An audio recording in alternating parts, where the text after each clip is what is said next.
এসেই প্রথমে যে উদ্যোগটা নিয়েছি এখানে একটা নৌবন্দর স্থাপনের জন্য। বগুড়ার সারিয়াকান্দি উপজেলার বিভিন্ন দপ্তর পরিদর্শন ও দপ্তরের কর্মকর্তাবৃন্দের সাথে মতবিনিময় করেন বগুড়া জেলা প্রশাসক ও বিজ্ঞ জেলা ম্যাজিস্ট্রেট হোসনা আফরোজা। মঙ্গলবার সকালে উপজেলা পরিষদ, থানা, সারিয়াকান্দি মডেল সরকারি প্রাথমিক বিদ্যালয়, উপজেলা ভূমি অফিস, সদর কমিউনিটি ক্লিনিক, কালীতলা ঘাটসহ সারাদিন ব্যাপী বিভিন্ন দপ্তর পরিদর্শন করেন। এই সময় উপস্থিত ছিলেন উপজেলা নির্বাহী অফিসার শাহরিয়ার রহমান এবং বিভিন্ন দপ্তরের কর্মকর্তাবৃন্দ।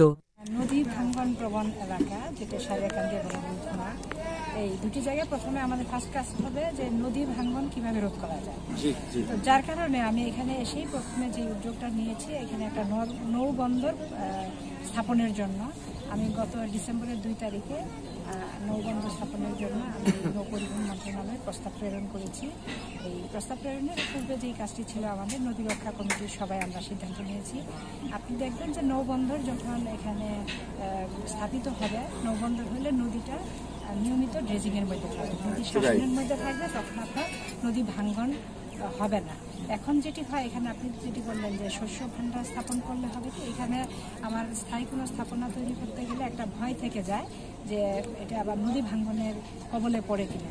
আপনারা নিশ্চয়ই অবগত আছেন যে এখানে আমাদের অনেক গুচ্ছগ্রাম এবং আমাদের যে আশ্রয়ন করা হয়েছিল সেটি আমি দেখেছি, যে আমি আসার পরেই রিপোর্ট দিয়েছি। 22 সালে যেই গুচ্ছগ্রামটা বা আশ্রয়নটা আমাদের এখানে তৈরি করা হয়েছে সেটা এসে 24 সালেই নদীতে বিলীন হয়ে গিয়েছে। সেগুলো অনেক প্রশ্নের সম্মুখীন হয়, সরকারের অনেক অর্থের অপচয় হয়। যাতে নদী ভাঙ্গনটা রোধ করা যায় সেটি আমরা ফার্স্ট প্রায়োরিটি হিসেবে দেখছি।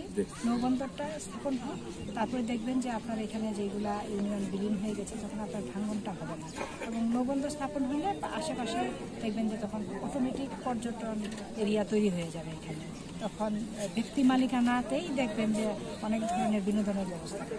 আমি অলরেডি মাননীয় প্রধান উপদেষ্টা মহোদয়ের দপ্তরে জানিয়েছি যে সারিয়াকান্দি, সোনাতলা এবং হচ্ছে যমুনা নদী এবং বাঙালি নদী বেষ্টিত এবং এখানে শীতের প্রকোপটা বেশি।